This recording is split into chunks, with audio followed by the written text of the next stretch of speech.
Saudara berdalih untuk membebaskan sandera dan menargetkan Hamas. Nyatanya, serangan Israel yang semakin intensif di Gaza di tengah negosiasi gencatan senjata yang menggantung justru mengakibatkan banyak nyawa melayang dan didominasi anak-anak.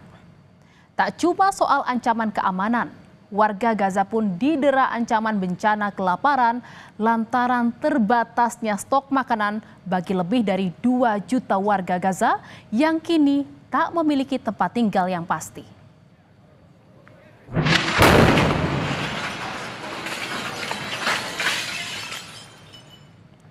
Lagi-lagi, gedung yang menjadi tempat tinggal bagi warga Gaza menjadi sasaran serangan udara militer Israel. Dalam sekejap, asap tebal langsung memenuhi kawasan permukiman Sheikh Radwan. Sejumlah kaca toko di sekitar gedung juga pecah.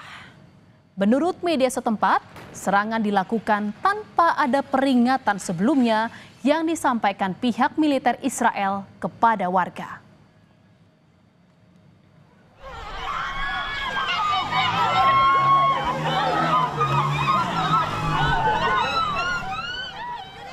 Kepanikan pun terjadi, saudara, saat serangan pasukan artileri Israel menghancurkan tenda-tenda pengungsian di Khan Yunis.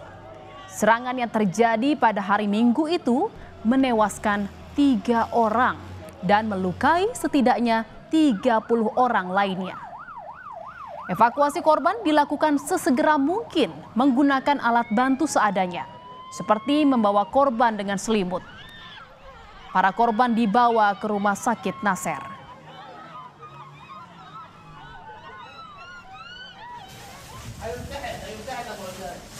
Sementara di daerah Jabalia, saudara, 30 pasien dan 57 petugas kesehatan dievakuasi dari sebuah rumah sakit yang hancur di jalur Gaza Utara setelah pengepungan selama 2 minggu oleh militer Israel. Pekan lalu, otoritas Israel mengeluarkan perintah evakuasi untuk sebagian besar wilayah Gaza Utara menjelang serangan terhadap Hamas. Militer Israel juga memerintahkan evakuasi rumah sakit dan mengancam akan menghancurkannya jika tidak mengikuti perintah. Salah satu pusat medis terakhir yang berfungsi di Gaza Utara tersebut telah dikepung oleh pasukan Israel dan menjadi sasaran tembak dalam beberapa hari terakhir.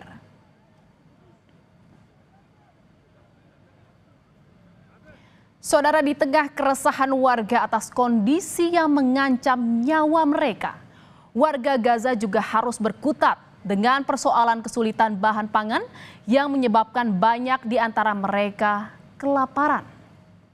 Malnutrisi bahkan kini menjadi momok terutama bagi anak-anak dan balita yang semestinya mendapatkan nutrisi yang cukup. Situasi pun semakin diperparah dengan adanya blokade bantuan oleh Israel sejak berakhirnya gencatan senjata tahap pertama. Dan saudara, meski kini bantuan perlahan mulai didistribusikan, namun warga rupanya masih merasa kesulitan untuk mendapatkannya, termasuk dalam hal bahan pangan.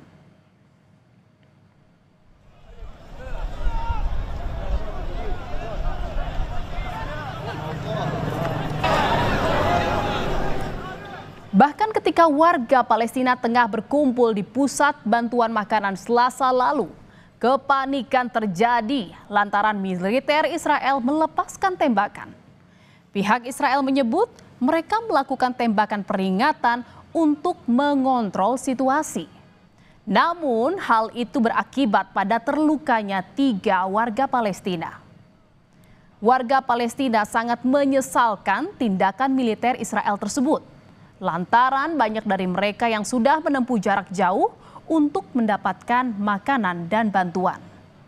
Mengingat kini warga harus mengambil bantuan ke pusat bantuan di Rafah yang terletak di dekat area Gaza Selatan.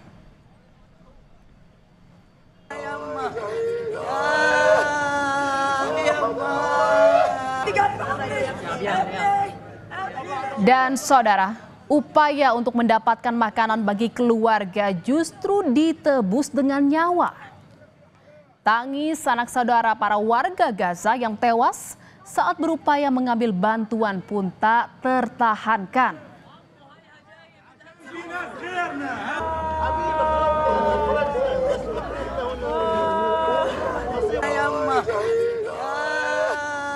Ketika militer Israel melepaskan tembakan di dekat pusat pembagian bantuan di Gaza Selatan pada Minggu lalu.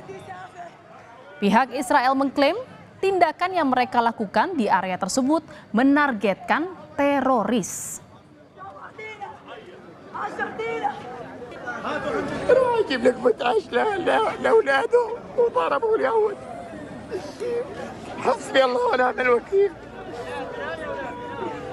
راح بتجيب لك مثل عيش للولد هذا الصغير يجي يطخوه ليش طيب؟ ليه بيقولوا لهم روحوا على المساعدات؟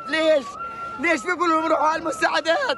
يروحوا غادوا يقتلوا فيهم، حرام اللي بيسووا هذول فينا، هذول بيكذبوا علينا قاعدين. غزة لو سمحتوا ما تضروا شاحنات أو صواب. Dengan berbagai ancaman di sekitar mereka, warga Gaza berupaya keras dengan segala cara untuk mendapatkan makanan demi keluarga.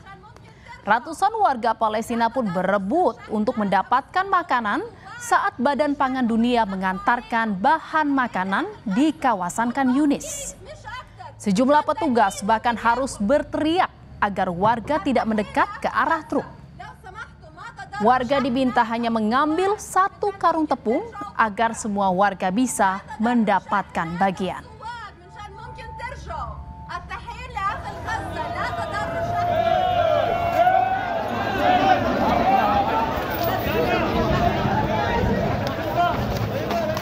Kebijakan distribusi militer yang diluncurkan otoritas Israel di Gaza Selatan menuai kecaman setelah hampir 80 hari blokade penuh atas seluruh pasokan ke Gaza. Sistem baru ini dinilai tidak manusiawi dan membahayakan warga sipil yang berusaha mendapatkan bantuan. Perserikatan Bangsa-Bangsa dan berbagai lembaga swadaya masyarakat mengungkapkan keprihatinan mendalam.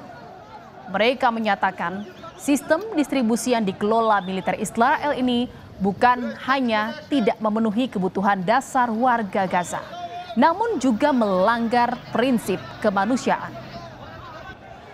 Sejumlah organisasi kemanusiaan menilai warga yang berusaha mengantre bantuan kini terancam keamanannya karena sistem tersebut memberikan resiko tinggi terjadinya kekerasan dan penyalahgunaan kewenangan militer.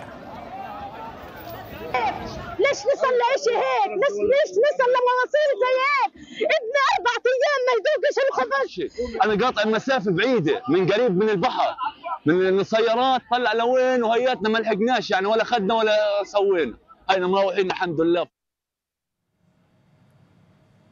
Dan saudara, di tengah krisis kemanusiaan di Palestina, tudingan pun disampaikan pihak Israel pada Presiden Perancis Emmanuel Macron. Lantaran Macron sempat menyampaikan pada negara-negara Eropa agar memperkeras sikap mereka terhadap Israel jika situasi di Gaza tak juga membaik. Macron juga menjadi vokal menyuarakan dukungannya terhadap kemerdekaan Palestina. Dan saudara, sedangkan dari Indonesia sendiri, Presiden Prabowo Subianto menyebut membuka kemungkinan menjalin hubungan diplomatik dengan Israel. Prabowo bilang Indonesia sudah menyampaikan begitu negara Palestina diakui oleh Israel, Indonesia siap untuk mengakui Israel dan kita siap untuk membuka hubungan diplomatik dengan Israel.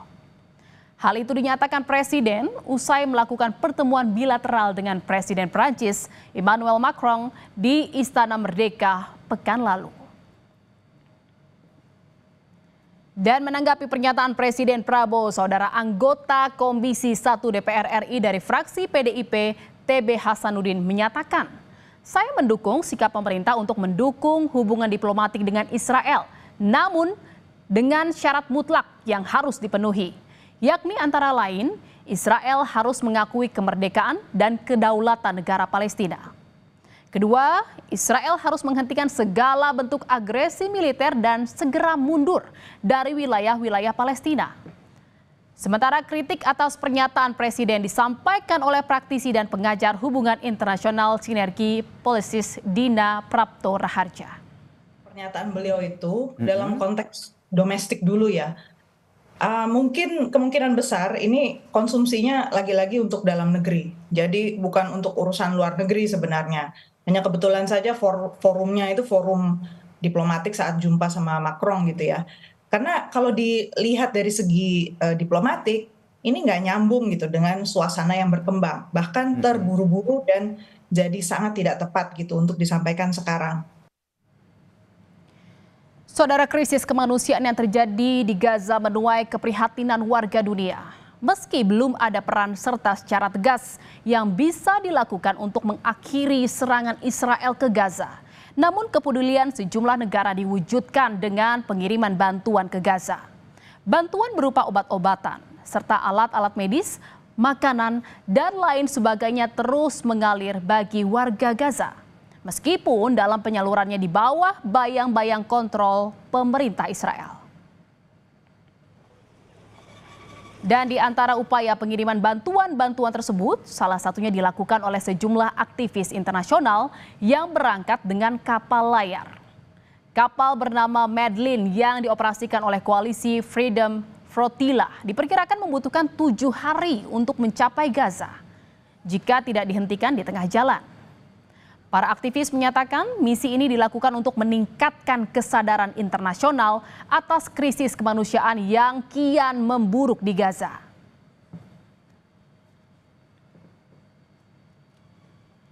Saudara, lebih dari 54.000 warga Gaza telah tewas sejak situasi memanas 7 Oktober 2023. Kecaman dari dunia internasional juga bermunculan, namun belum juga ada titik temu.